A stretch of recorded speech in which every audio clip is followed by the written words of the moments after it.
guys, it's Elizabeth, Finding Elizabeth, and today is, I think it's November, and I think people are posting things about Christmas, and I think I don't like it. It was just Halloween. Anyway, it's Monday, November 2nd, 2015. This is my week 81 post-op vertical sleeve gastrectomy update. I started my process in January of 2014 at 402 pounds. I had surgery on April 14th, 2014 at 360.6 pounds. Last week I weighed in at 201 pounds, or 201.2 or something. I can't see. And today I weighed in at 204 pounds. Not crazy about that, but I'm okay with it because I had been traveling. I didn't get home till early in the morning on Sunday.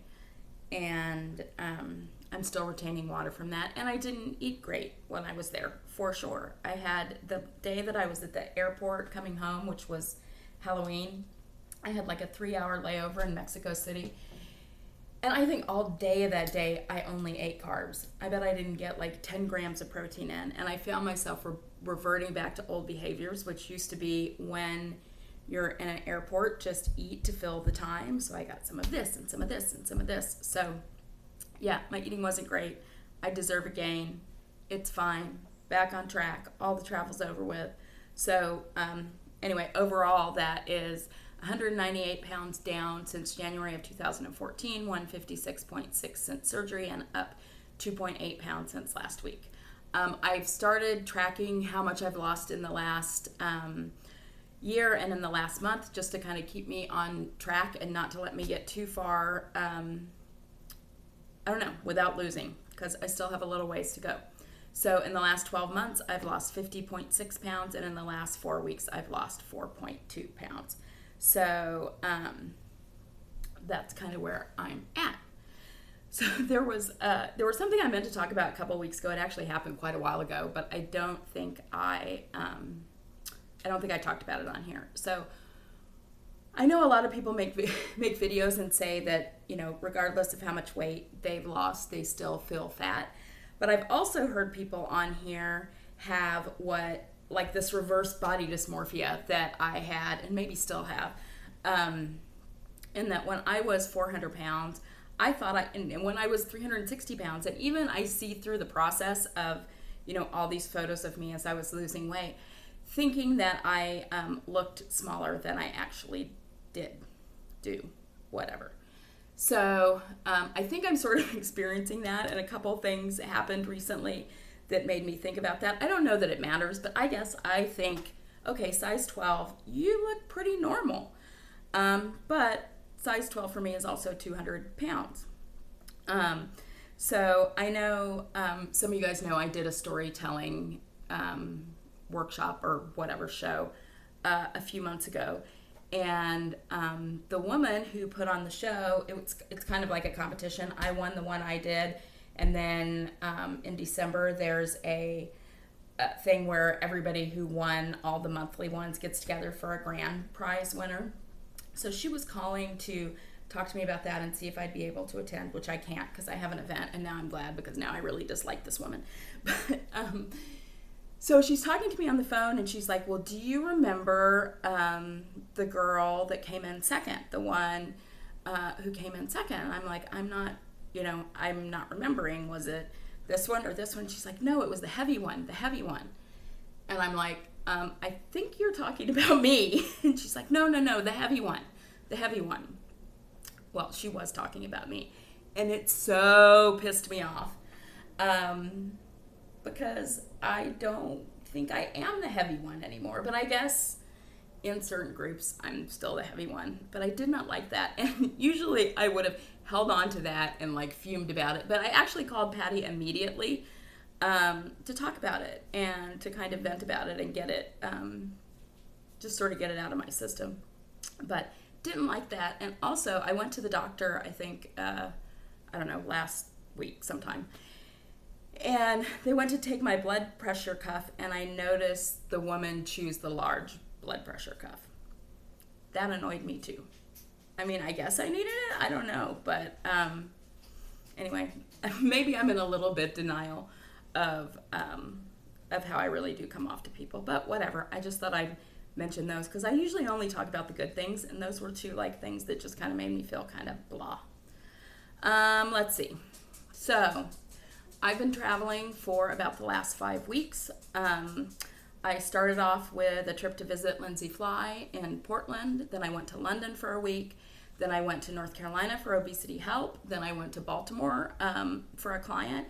And then I went to Mexico. I was in Mexico last week for a client, also presenting at a conference.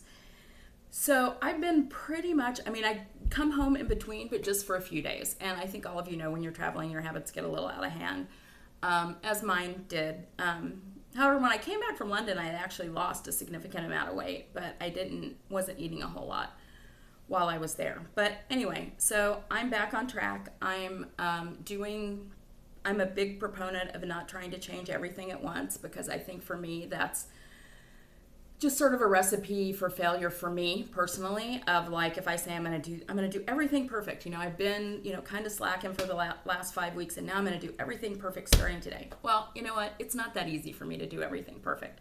So I'm going to do what I did last time that I decided I need to kick my weight loss back into gear, which is just start one thing a week, kicking back in those good habits. And before I know it, I will have them all back in check. So this week, what I'm starting with is tracking in MyFitnessPal. I haven't done that in a while, so I'm doing that. That's the only thing I'm committing to that's different from what I've been doing.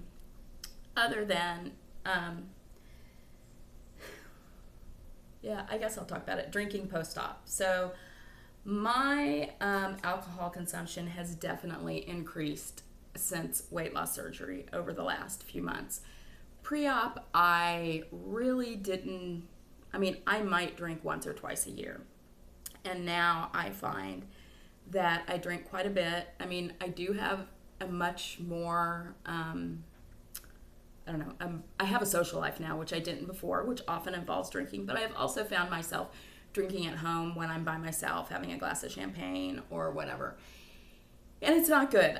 I would never take in that amount of empty calories in, I wouldn't drink orange juice. I wouldn't drink soda.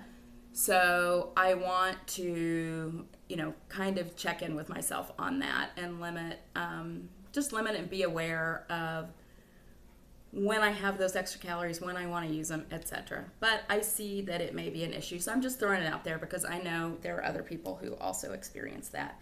Do I think it's about dealing with a transfer addiction thing? I don't know. Is it sometimes about the things that I used to in the past would use food to deal with, and now I'm using alcohol? Maybe a little bit, but more than anything, I think it's social. But we'll see, and I'll keep you updated on what my progress is there. So, NSVs. Got a lot of those. It's funny how often things kind of come to mind that are non-scale victories, even this far post-op. One thing, and I actually wrote this down on my trip to Mexico. I just told you guys that all I ate was carbs practically on the way back, but on the way to Mexico, it was just really apparent to me how just how I approach food is so different. They, because it was an international flight, they feed you for free, which, I forgot that even happened ever anymore. And what they had was just all carbs. It was like cereal and a croissant and I don't know, whatever. It was all carbs. And I just passed. It was like the thought of that was like, yeah, no, I don't want to do that. Of course, a couple of days later, I guess I did. But so how I look at food is very different now. I very rarely will eat bread in a restaurant unless I'm absolutely starving and I'll have a bite before the meal comes. It's really protein and produce are my preferred food groups, and fruit. I do eat fruit. I don't know if this is an NSV, but I just thought it was kind of funny. It was my granddaughter's first birthday a week ago. I think I talked about that in last week's video, but and this was Ian's dad's side of the family, and his grandfather has remarried after his wife passed away, and she was talking to Ian and saying, "Can you believe that's your mother? Can you believe that's your mother?" And Ian's like, I don't want to talk about this. But Anyway, I just thought that was kind of funny that they were saying that. I don't know. Is that an NSV?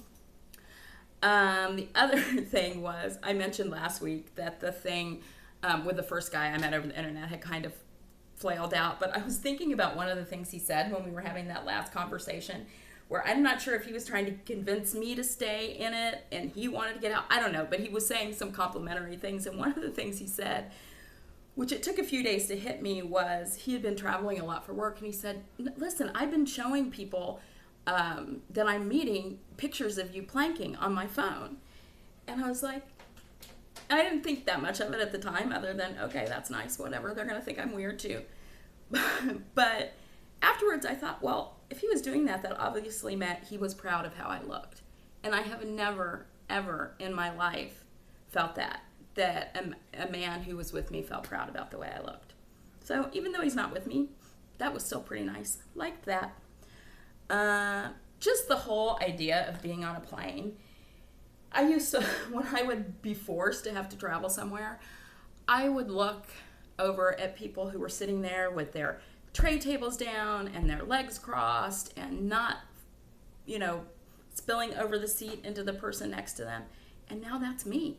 And I'm not exactly sure how that happened, but it did. And it's pretty awesome. I mean, flying is like nothing now. It's just you go, you do it. It's not uncomfortable. I mean, it's uncomfortable when it's like a 14-hour flight, but it's just so easy now, which is great. What else do I have? Oh, yes. This, I don't know if you can really see it. Okay, so this t-shirt is an NSV. This is from the resort I was staying at in Mexico. I just walked into the shop, picked up a t-shirt off the rack, bought it as a souvenir, and brought it home. It doesn't seem that weird since I wear normal sizes now, but I had never done that before. I had never anywhere bought a souvenir shirt because I knew they wouldn't fit me. And then the last thing, on the airplane on the way home, I was reading a book of moth stories. The Moth is it's broadcast on NPR, but it's also, they're like storytelling events that are held around the country in different places where people go in and tell stories from their life. So I was reading that book on the way, and there were the stories were emotional, and they talked about connections between people.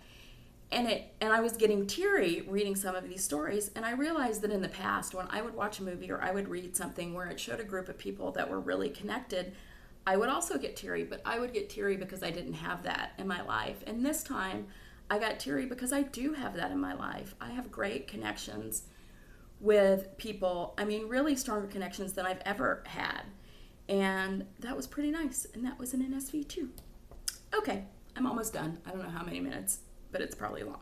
So I got a lot of comments last week on my makeup. So I just wanted to quickly go through what my makeup was last week and this week. It's pretty much the same. But in terms of foundation, I like mix things. I don't usually use just one. So my foundation today and last week was Revlon Photoready Airbrush Effect in Nude, along with Revlon Color Stay in Golden Beige. That's my foundation mixed. My eyeshadow is the Hard Candy Smokey eyeshadow palette. And I'll put this down below if you guys want to know. And my lipstick, both last week and this week, was a mixture of 3 different things. Revlon Super Lustrous Lipstick in Black Cherry, plus Maybelline Riche, whatever. All my lipstick is named after food. And then topped with L'Oreal Rose Melody lip gloss. And the other thing is, people on Facebook had commented that they liked my nail polish, so that's Covergirl Outlast. It didn't have a color on the bottle, but it had a number, which was 215, if you care about any of that stuff. Quick plug for The Naked Truth. Last night we had on VSG Bobby. Was really great to see him. He hasn't made a video in about a year, so some of you new people may not know him, but I'm going to put a link. I think his channel's still up. I'm going to put a link to his channel below. So it was really wonderful to see him. And then next week we're having on Dr. Timothy Katzen, who is a plastic surgeon in Beverly Hills. He's actually the person who will be performing Watch Patty Melt's plastic surgery, and she will be my co-host. So if you have questions for him, send those to me. I probably will not be taking questions during the show because I'll need to pay attention. So if you have questions for a plastic surgeon, send those over to me and we'll get them asked. All right. Wait. I want to give a big, huge, giant shout out to Dennis Vinay because he got into Wonderland today, which is awesome. I'm not in Wonderland anymore. Dennis Vinay weighs less than me. Go, Dennis. Anyway, I'll talk to you guys later. Bye-bye.